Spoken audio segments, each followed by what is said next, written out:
Hey, party people. Good morning. Good morning. Happy Friday. It's Flourish Fridays. And today I want to talk about protecting your team from themselves. Sometimes you have to protect your team from self-imploding. I read a statistic earlier in the week that almost 50% of people who quit their jobs voluntarily, so who left their jobs voluntarily, left due to burnout. And it got me to thinking about how do we protect our people from themselves?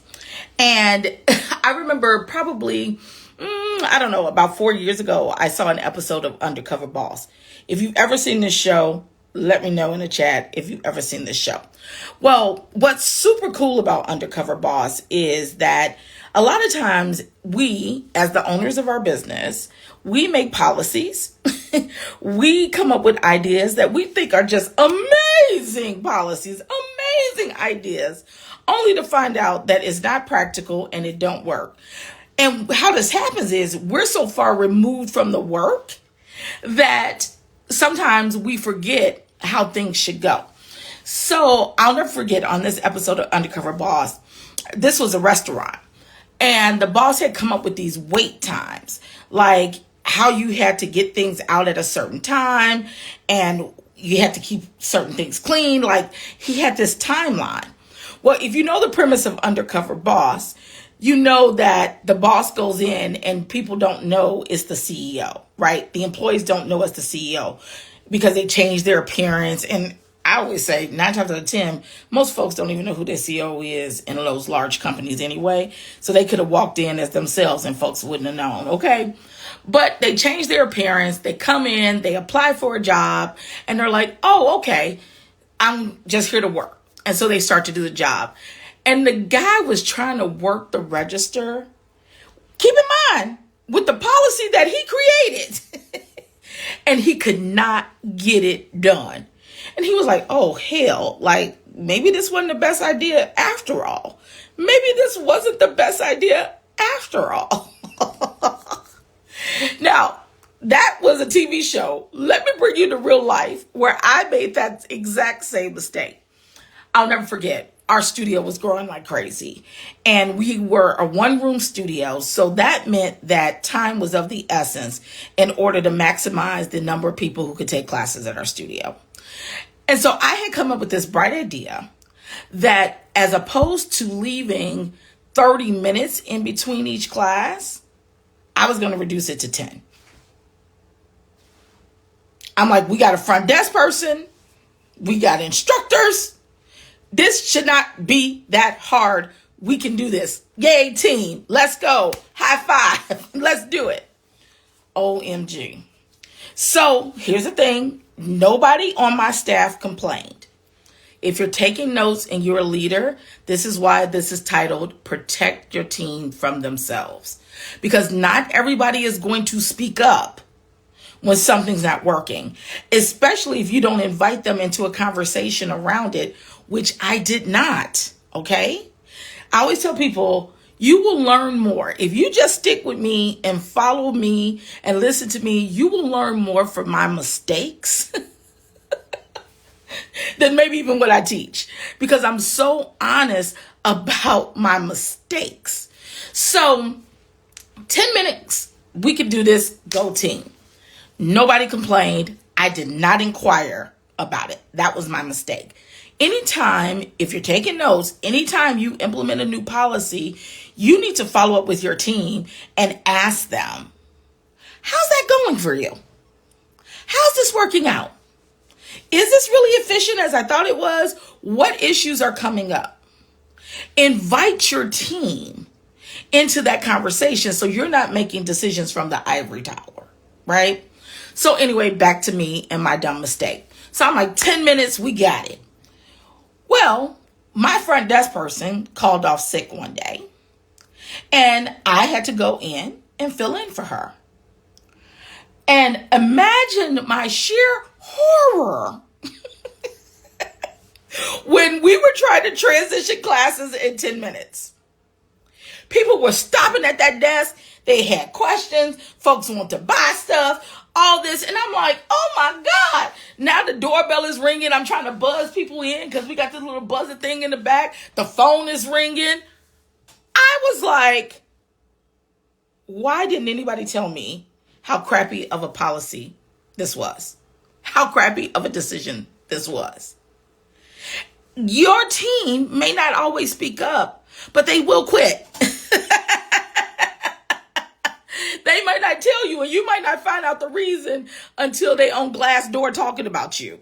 Oh, okay. Or maybe they're bold enough to tell you in the exit interview. Or maybe sometimes they don't even know why they're so burnt out. But as a leader, it is your responsibility to maintain the culture. Okay. So that is the first thing I want you thinking about. The second thing I want you to think about too is please get in the habit. Turn to your neighbor and say, please get in the habit. Type habit in the chat of not asking your team to do anything that you would not want to do yourself. Hear me good.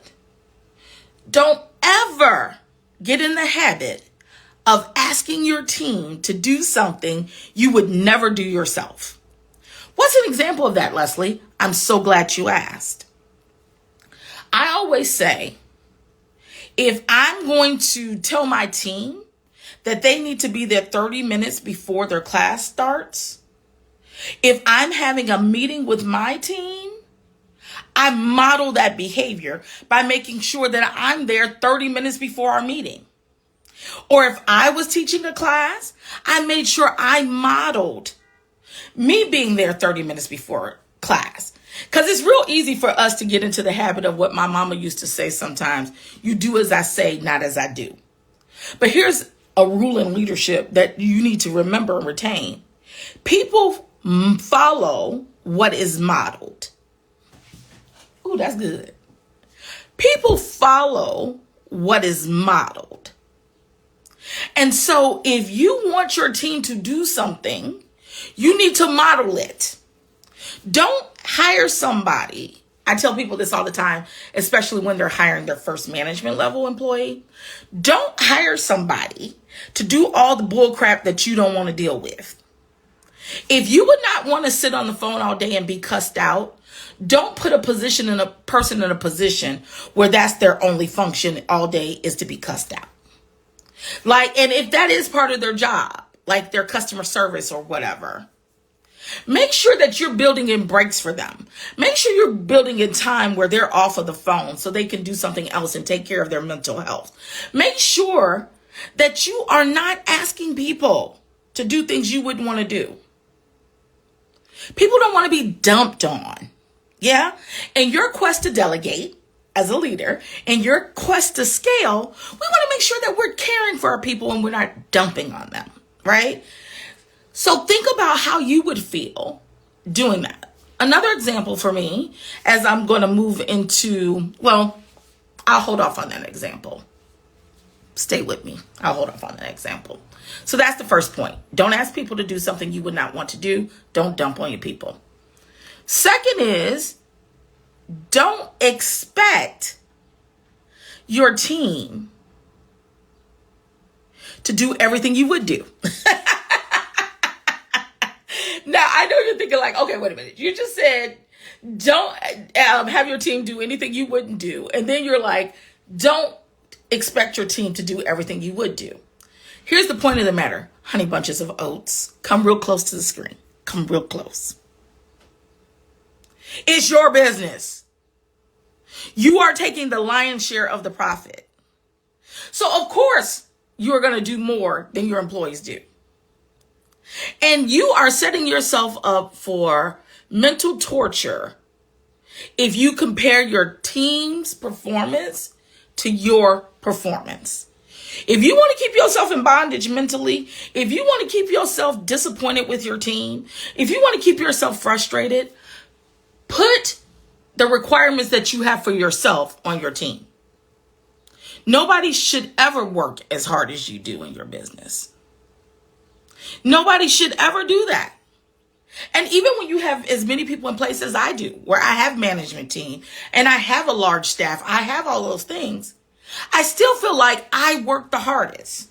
Why? Because I come up with the strategy. I come up with the vision. I'm creating the new product. I'm taking on all the risk. So even if I'm not physically doing the work, trust me, I'm carrying more emotional and mental weight than my staff.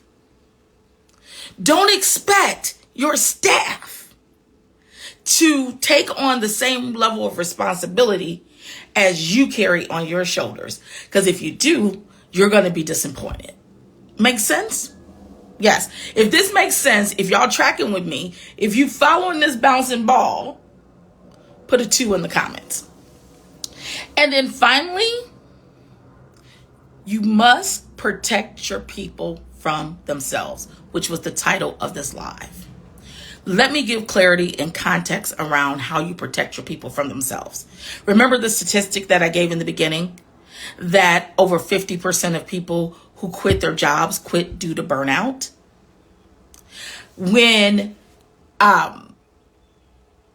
some of these people really don't realize how burnt out they are. Okay? It is your job as the leader to keep a bird's eye view on your people. You have to care enough about your people to know that when they're overworked, and better yet, don't let them get into that position in the first place. It's kind of like a kid. A kid loves chocolate cake. A kid who loves chocolate cake would eat cake for breakfast, right? They would eat it for breakfast. They would be like, yes, oh, I love chocolate cake. It's so great. My dad is great. He gave me chocolate cake, right, for breakfast. Like they would sing a song. They would be so happy until their stomach hurts, until they start to get cavities, when their teeth start to fall out.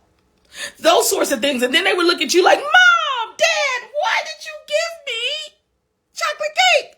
I'm just a kid. I don't know any better.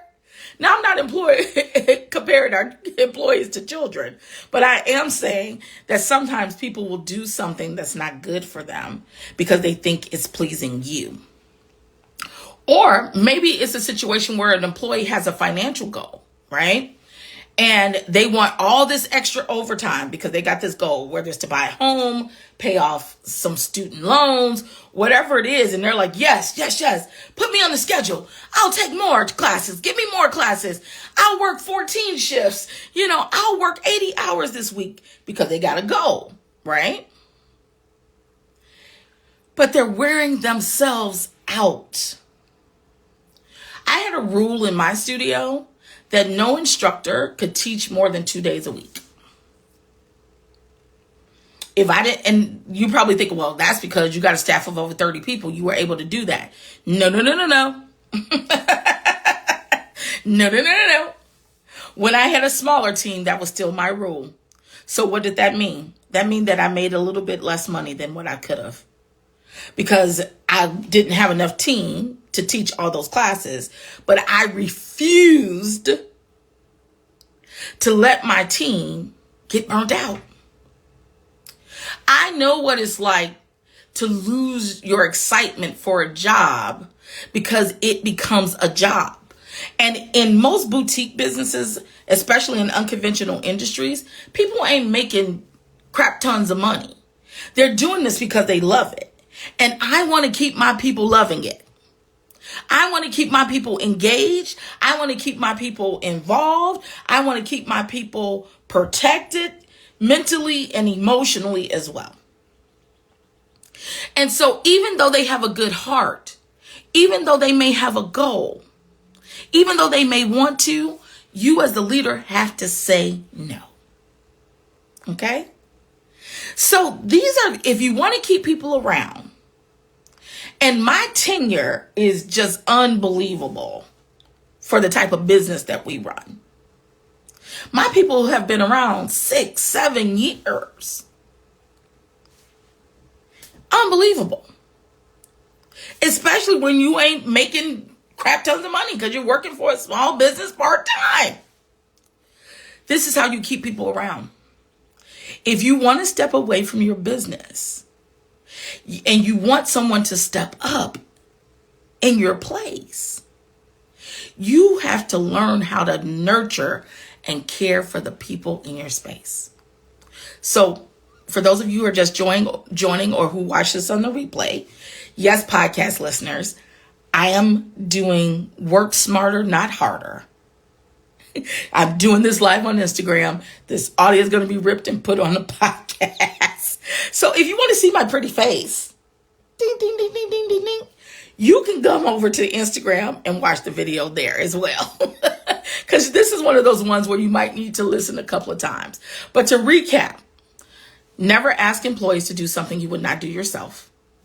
Number 2, never expect employees to do as much as you would do.